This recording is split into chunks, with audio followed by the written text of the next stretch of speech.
थोड़ा सा पाकिस्तान से बाहर निकलने की कोशिश करते हैं। आपको सार्क तो याद होगी जी। सार्क का जो आखिरी सरबराह इजलास है, जहां तक मुझे याद पड़ता है 2014 में हुआ था और 2016 में इस्लामाबाद में होना था। एक थी सार्क। तो 2016 का जो इस्लामाबाद इजलास है वो नहीं हो सका और उसके बाद से आज तक कोई सरबराह इजलास नहीं हो सका। 2016 में पाकिस्तान ने सभी को मदऊ किया था। तो भारत, मोदी साहब ने और शेख हसीना बाजी जो वज़ीर आज़म थी, उन्होंने बाइकआउट कर दिया इसलिए कि कोई वारदात हो गई थी कश्मीर में। तो वारदात कश्मीर में हुई, ढाका में भी, वो तो बी टीम जो उसका कर दिया बाइकआउट। अच्छा, अब जो शंघाई ताउन काउंसिल है जिसमें कि 10 अरकान मौजूद हैं, जिनमें भारत भी है, रूस भी है, चीन भी है, ईरान भी है, तो उसका वो सार्क नहीं थी, लेकिन उसके बावजूद जो मोदी जी हैं, आखिरी जो दो सरबराही इजलास हुए हैं शंघाई ताउन काउंसिल के, उसमें मोदी जी नहीं गए, इसलिए उनका जो टाका है वो अमेरिका के साथ फिट है। अच्छा नहीं लगता। हाँ, कि अच्छा नहीं लगता कि इधर भी जाएं, भाई की कॉल आ जाएगी तो उसकी दावत पर क्यों गए, दोगला कहेंगे। उसके बाद अभी आपने पिछले हफ्ते ही हमने ये खबर चलाई थी कि ये जो 10 रुकनी तंजीम है शंघाई ताउन काउंसिल, इसके वज़ीर दिफा का चाइना में इजलास हुआ था। बिल्कुल, उसमें जो है वो भारतीय वज़ीर दिफा राजनाथ सिंह साहब वो भी गए थे। तो जो मुश्तरका एलामिया था उसमें दहशतगर्दी की बात हुई है इलाके में कि नहीं होनी चाहिए, उसमें बलूचिस्तान बिलखुसूस जाफर एक्सप्रेस का जिक्र हुआ था। उन्होंने कहा जी इसका जिक्र हुआ तो पहलगाम का क्यों नहीं जिक्र हुआ, मैं दस्तखत नहीं करता मुश्तरका एलामिया पे। Notification reject. मुश्किल ये है कि 10 रुकन में से एक भी रूट जाए तो फिर एलामिया जारी नहीं हो सकता। अच्छा, अब उसके बाद फिर ये हुआ है कि बाकी मुल्कों ने सोचा यार क्या है, ऐसे तो काम नहीं चल सकता। तो आपने खबर पढ़ी होगी जो कि मीडिया ने पता नहीं उस पर इतनी तवज्जो क्यों नहीं दी कि सार्क के जो 2 रुकन ममालिक हैं पाकिस्तान और बांग्लादेश, उनका इजलास हुआ है चाइना के शहर कुनमिंग में 19 जून को, जिसमें चीन ने उसकी मेजबानी की। अब ये तीनों मुल्क जो हैं वो एक नई इलाकाई तंजीम के बारे में सोच रहे हैं कि SAARC is a dead horse. तो अब क्या किया जाए, सिर्फ इसलिए कि एक आदमी एक मुल्क उठा हुआ है तो सफर तो ख़त्म नहीं हो सकता। तो इलाकाई इक़्तिसादी जो ताउन है उसको आगे बढ़ाने के लिए एक नई तंजीम के बारे में सोचा जा रहा है और इजलास में गालिबन ये भी तय पाया है कि आइंदा जो इजलास बुलाया जाए उसमें जो सार्क के तमाम ममालिक हैं बशमूल भारत और अफगानिस्तान और श्रीलंका और मालदीव, उन सबको इनवाइट करें, भारत को भी इनवाइट करें। अब जाहिर है कि भारत शायद उस इजलास में ना जाए तो फिर बाकी ममालिक के लिए हमवार हो जाएगी राह कि भाई साहब हमने तो आपको मदऊ किया था खुले दिल से, आप नहीं आ रहे, आए नहीं है, तो अब ये है कि हम क्या करें, आपकी वजह से हम रुक तो नहीं सकते। तो ये एक पैरेलल सेटअप बनाने की कोशिश की जा रही है, वो हो रहा है। अच्छा, अब एक बार फिर अब लोग कहेंगे बार बार आप इसी चीज पर बात करते हैं, लेकिन क्या करें, करनी पड़ती है, मजबूरी है एक तरह से।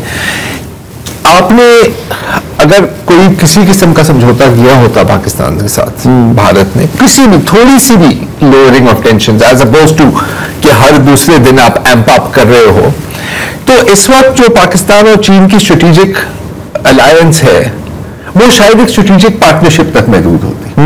आपने धकेला है कि आपके पास और कोई चॉइस नहीं है, आपके बका का मसला है। क्या वही फॉर्मूला आप मशरिक में, आप बांग्लादेश के साथ रिपीट करना चाह रहे हो? मतलब वहां पर आपकी चिकन नेक है ना, भारत की इतनी छोटी सी एक जगह है जो अगर कट जाए तो फिर आपकी जो ईस्टर्न स्टेट्स हैं वो आपसे कट जाती हैं। नॉर्थ ईस्ट चीन बिल्कुल वहां बैठा हुआ है ऊपर पहाड़ों के ऊपर, नीचे देख रहा है। और नॉर्थ ईस्ट स्टेट्स की सूरत हाल बड़ी फ्रेजाइल, नॉर्थ ईस्ट स्टेट्स की सूरत हाल तो हमेशा से फ्रेजाइल रही है, आज भी फ्रेजाइल है।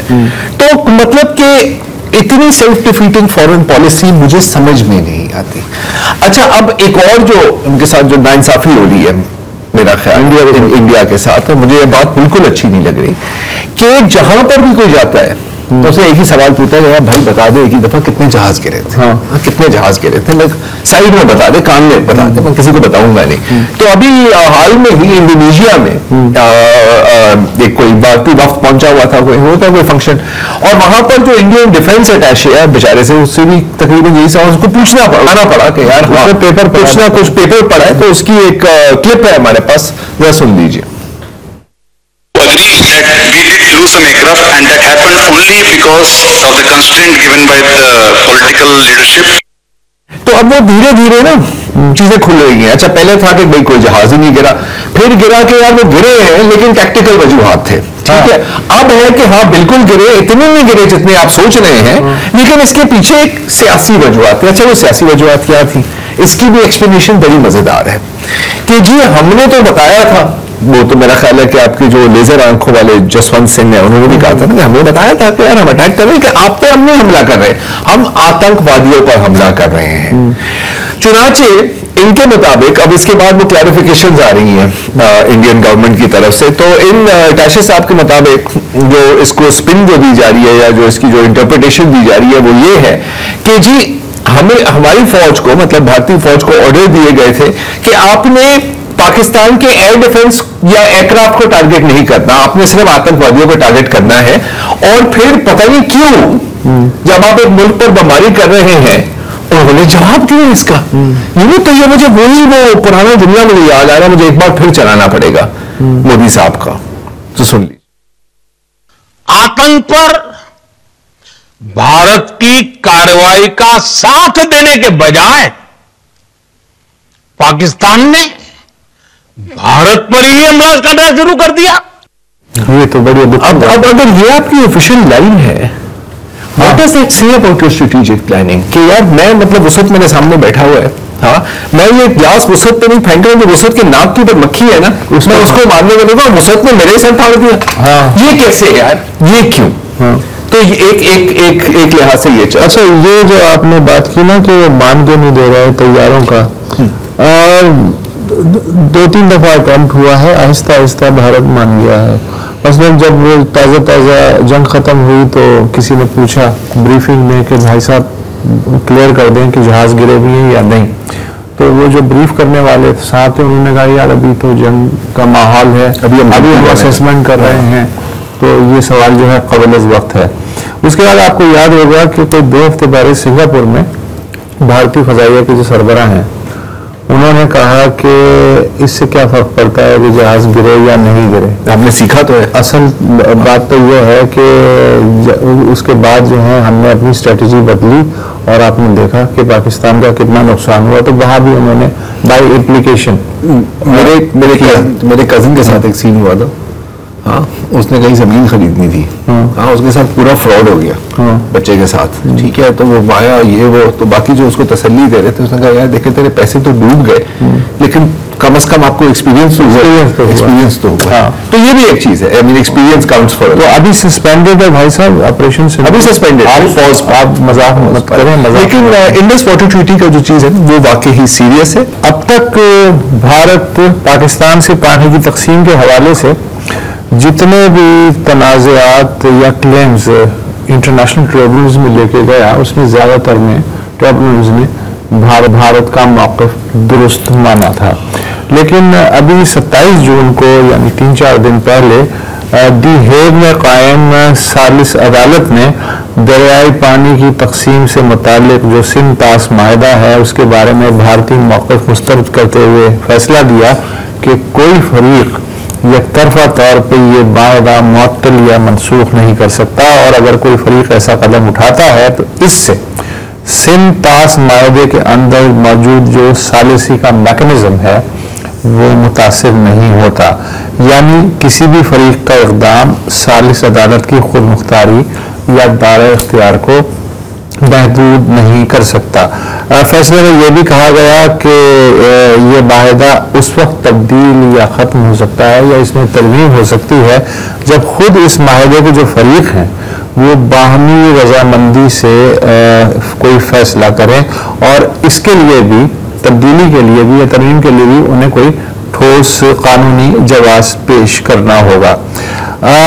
इंडिया का मौक़िफ़ ये है जब उसने पानी बंद किया कि हमारी लड़ाई पाकिस्तानी अवाम के साथ नहीं बल्कि दहशतगर्दों और उनके पुष्टपनाहों के साथ है।